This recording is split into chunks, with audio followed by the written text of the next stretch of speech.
أعوذ بالله من الشيطان الرجيم بسم الله الرحمن الرحيم Assalamu alaikum wa rahmatullahi wa barakatuhu. May the peace and blessings of Allah Almighty be on us all. This is Imam Edubofo, and we have met once again to continue with our program SALAT, the Muslim prayer.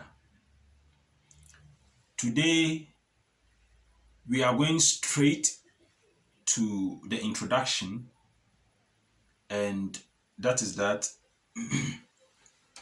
as I said in my earlier program, that in the Islamic Salat there are postures. The most familiar ones are the Qiyam, where we stand straight, and then bowing, which is called Ruku', where we bow, and then we have Sajda or Sujud, that is the prostration, and then we have Qada, that is the sitting position. There are other positions or postures, and in each of these postures there are prescribed prayers that we say during those postures or those positions. But before we go into the various postures and their respective prayers, let us learn something which is also very important as far as the Islamic Salat is concerned, and that is the condition, i.e., the condition that you must be in before you start the prayer. The first thing is what we call niyyah. Niyyah, that is intention. So it means before you even come for the prayer, you must set your intention on what kind of prayer you are going to say, how many rak'at, and we shall explain these terms later, how many rak'at you are going to say, because there are different rak'at or many rak'at that can be said at various, at the different prayers. So how many rak'at you are going to say, that should be made during the intention time. And there is also a specific prayer or phrase that we say as part of the intention, especially when everything is set for you to start the prayer. We shall learn that prayer also later. So that is the first thing, the determination of intention. Then also we should note that another condition which is also very, very important is the time that you are going to say the prayer. Many of you may not even be aware that there are certain times that Muslims do not have to say the Salat. There are 4 different times, and if I should go through them quickly, the first one is when the sun is rising. When the sun is rising, that is in the morning. So we normally pray before sunrise, and after the sun has arisen and it is not that much heated, if you want, you can also pray. There are certain voluntary prayers that we do, which we shall learn later. But when the sun is rising, according to Islam, there is no prayer that should be said at that time. And then the second time where a prayer should not be said is when the sun is at the zenith. That means when it is in the middle of the day. So if your location is said that your timing is calculated to be 12-hour day and 12-hour night, then this zenith should be at around 12 o'clock exactly. So at around 12 o'clock exactly, one should not say the salat, except in other cases where you have different times. But you should note that when the sun is at the zenith, then we do not say salat. Normally, when the sun is at the zenith, you don't see your shadow, or your shadow would be just beneath you or under your feet. That is exactly the time when the sun is at the zenith. So during that time, we don't say salat. Then the third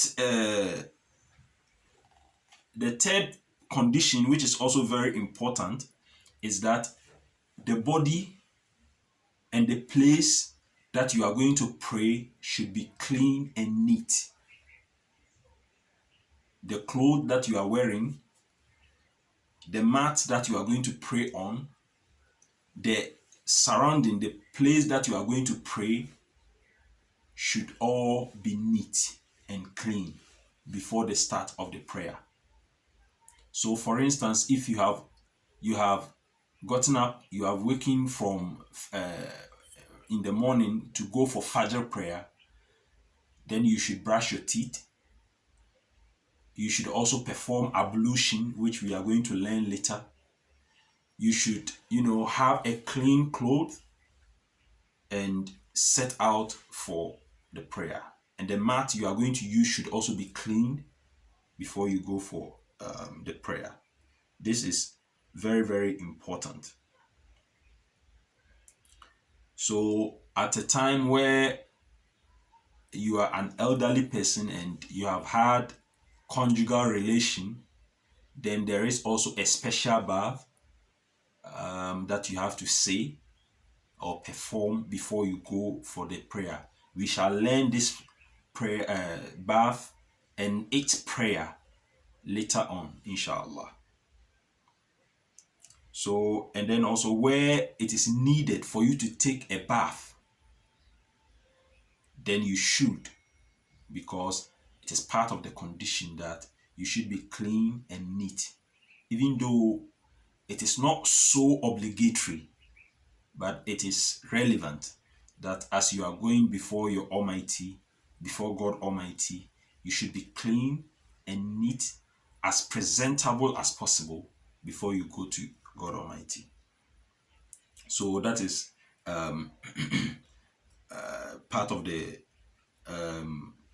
condition. Then the body should be properly covered. The body should be properly covered. Where a person does not have clothes at all, which is somehow extremely impossible, which is highly impossible if you should say that someone doesn't have clothes at all. But if it should happen, then at least for a man, he should be covered from at least from the chest down, or from the stomach should be covered through to the waist to the knee at least. But the proper way is to have the whole from the chest, from the shoulder to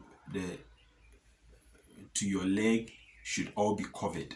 But for a woman, the whole body should be covered, except the face and the hand and other places that if you don't cover them, there is no problem.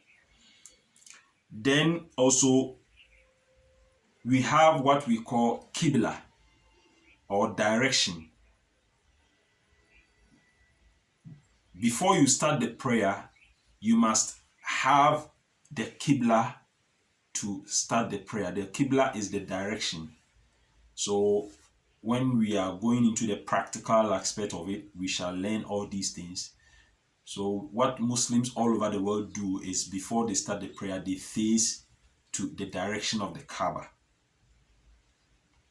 So these are some of the conditions that we must know before we start the prayer. So if you have a question, you can ask. If there is something that I have left out and you ask, inshallah, in our next episode or our subsequent episodes, we shall explain them.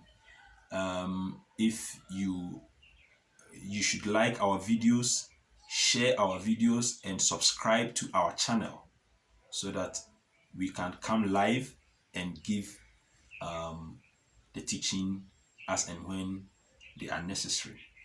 So our next stage is now to go out and learn the ablution. So I'll take you to the back of my house and then we learn the ablution there. Take note of the things that we are going to do and then the prayers that we are going to say. And what we will do is we will try our best to give you the meanings of these prayers. And as I said earlier, we shall also give you the philosophy behind these prayers and even the things that we do, inshallah. This is Imam Edwofo. Wassalamu alaikum wa rahmatullah wa barakatuhu.